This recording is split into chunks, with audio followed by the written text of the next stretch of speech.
ازاي صلاح مصدق جه الزمالك بالسعر البسيط ده؟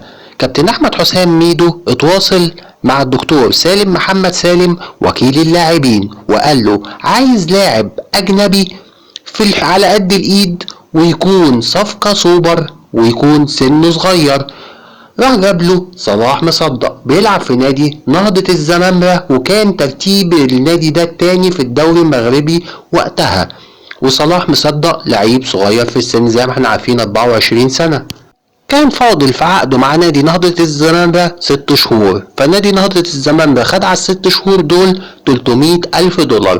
خد 100 في يناير، وهياخد 100 في شهر 6، وهياخد 100 في يناير الجاي. واللاعب هياخد 150 ألف دولار في الست شهور دول. بعد كده أول موسم 300 ألف دولار، تاني موسم 350، تالت موسم 400 ألف دولار. والصفقة دي نجاح ساحق لميدو.